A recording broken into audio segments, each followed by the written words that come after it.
수심결 7번째 시간입니다. 이번 시간부터는 정종분으로 들어갑니다. 먼저 첫 번째 질문입니다. 문하되 약은 불성이 현재 차신인된 기재 신중하야 분리본부로서니 인하 악음의 불견 견성이 있고 갱이 소석하야 신령 개옥해 하소서.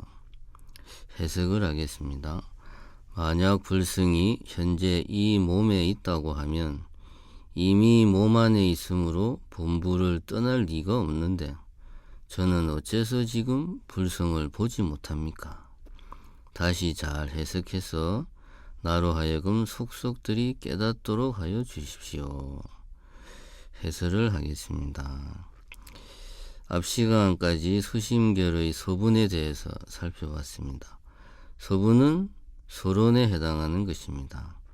스님은 서분의 짧은 글에서 마음이 부처라는 사실을 명심하고 절대로 마음 밖에서 찾지 말라고 당부하고 있습니다.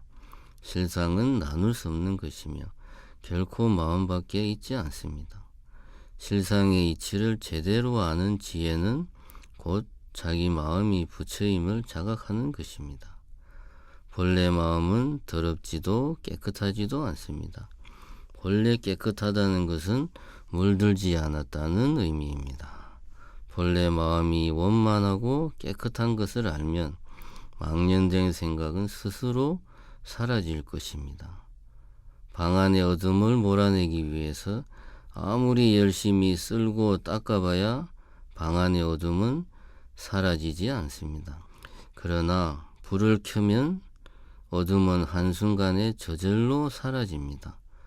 온갖 인연을 놓아버리는 것, 망령된 생각 같은 오염을 없애는 것은 이와 같은 이치입니다. 서론이라고 해서 본격적인 내용을 펼치기 전에 사전에 필요한 사항들을 미리 주지시키는 그런 내용이 아닙니다. 오히려 수심결의 핵심이 이 짧은 서문 안에 다 들어 있습니다. 그래서 서문의 내용만 정확히 이해해도, 그래서 본래의 마음만 제대로 볼 수만 있다면 본론인 정종분으로 들어가지 않아도 될 것입니다.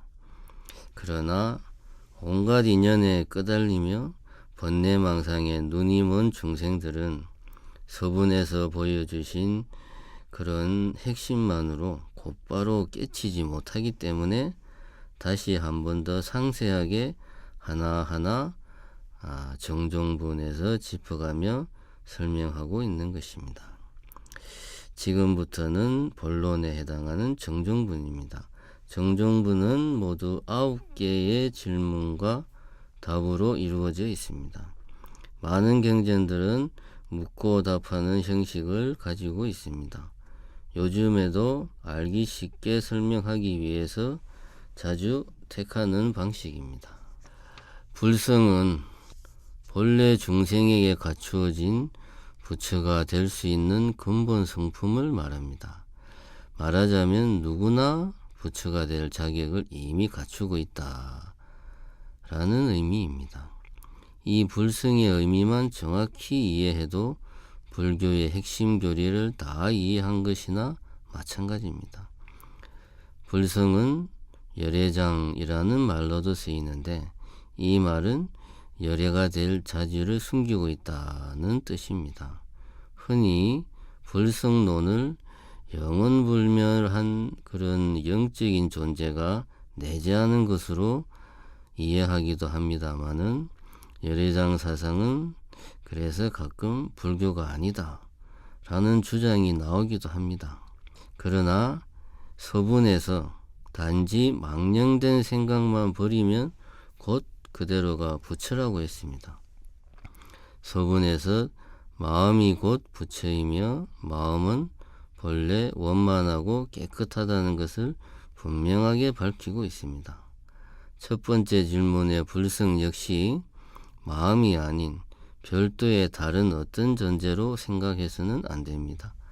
다만 마음이 곧 부처라는 그 사실을 강조하기 위해서 불성이라는 표현을 쓰고 있다. 이렇게 봐야 할 것입니다. 마음을 떠나서 불성이 따로 있고 마음을 떠나서 부처가 따로 있는 것이 아닙니다. 마음이 곧 부처라는 말은 역으로 부처는 마음과는 별개의 존재가 아니라 부처가 곧 마음이다 라는 말입니다. 우선은 이 정도로 불성에 대해서 이해하고 넘어가도록 하겠습니다. 첫 번째 질문은 참으로 단순합니다. 불성이 이 몸 안에 있다면 나는 왜 불성을 보지 못하는가? 이런 질문입니다. 마음이 곧 부처라는 말을 불성이 몸 안에 있다 라고 받아들이는 이런 생각을 스님께서는 놓치지 않고 있습니다. 우리 같은 중생들이 흔히 하는 생각의 오류 중에 하나가 바로 이러한 공간적인 사고입니다. 마음이 곧 부처라는 말에는 그 어떤 공간적인 사고도 개입되어 있지 않습니다. 그런데도 우리들은 우리들의 몸이 있고 그 몸 안에 부처될 가능성을 품은 씨앗 같은 그 뭔가가 존재한다 라는 식으로 이 명제를 받아들이는 것입니다. 예를 들어서 그는 마음속으로만 생각하고 겉으로는 아무런 내색도 하지 않았다 라는 문장을 자세히 보면 몸이 있고 그 몸 안에 뭔가는 별개의 마음이 있다 라는 생각을 은연중에 깔고 있는 것입니다.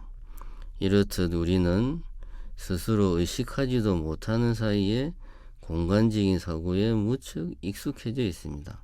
그러나 생각, 마음, 감정 이런 것들은 공간적인 것이 아닙니다. 다시 말해서 어딘가에 느낌이 있고 어딘가에 생각이 있는 그런 것이 아니라는 말입니다. 그런데도 우리는 마치 방에 책상이 있다 라고 말하는 것과 비슷하게 내 몸 안에 마음이 있다. 그녀에 대한 연애 감정이 없다 라고 생각하는 것입니다. 왜 그럴까요? 마음은 세상을 바라볼 때 필연적으로 구분 지으려고 합니다. 만약 먼 옛날 인류의 조상이었던 원시인이 자신을 향해 달려오는 사나운 맹수와 아름다운 꽃을 구분하지 않았다면 그는 살아남을 수 없었을 것입니다. 그러면 당연히 지금의 우리들도 이 지구상에 없을 것입니다. 세상을 구분짓는 가장 기본적인 틀이 바로 공간과 시간입니다. 여기와 저기, 지금과 나중 이렇게 구분하는 것이죠. 있다 그리고 없다 라는 사고방식은 세상을 공간과 시간에 의거해서 구분지을 때 비로소 가능합니다. 있다는 것은 정확하게 말하자면 지금 여기, 즉 정해진 시간과 정해진 공간 속에 있다는 의미입니다. 아무리 상상하려고 해도 시작도 없고 끝도 없는 상태는 상상할 수 없습니다. 경계가 없이 무한하게 넓은 것 역시 상상할 수 없습니다. 시간과 공간을 정하지 않는 것, 즉 시간과 공간으로부터 자유로운 있음, 존재는 상상조차 할 수 없습니다. 있다 없다는 생각은 우리가 무의식적으로 세상을 구분지어서 바라본다는 가장 기본적인 증거입니다. 있다는 것은 곧 구분한다는 의미, 그 이상도 이하도 아닙니다. 구분지어진 것만이 마음속으로 들어와서 이미지가 됩니다. 이런 이미지들이 모이고 쌓여서 생각, 견해, 개념, 사상들이 나타나고 다시 이런 모든 것들이 뒤엉켜서 세계가 되는 것입니다. 마음이 있다 혹은 내가 있다 라는 생각은 보는 뭔가가 있어서 그것이 보니까 보인다고 생각하고 듣는 뭔가가 있어서 그것이 들으니 들린다 라고 생각하는 데서 비롯합니다. 이미 있다 없다는 사고방식에 젖어 있기 때문에 항상 뭔가가 있고 나서 그 뭔가가 보기도 하고 듣기도 한다고 생각하는 것입니다. 그러나 있다 없다는 것은 우리가 세상을 이해하기 위해 세상을 조작하는 방식일 뿐입니다. 마음이 있기 때문에 세상을 보는 것이 아니라 우리들의 생각이 세상을 조작하는 방식에서 빠져나오지 못할 뿐입니다. 나아가 세상을 이해하기 위해 세상을 조작하는 바로 그 방식으로 생각까지도 작동하고 있는 것입니다. 그래서 마음이 곧 부처다 라는 말을 들으면 우리 몸속에 부처가 있다 라고 생각하게 되는 것입니다.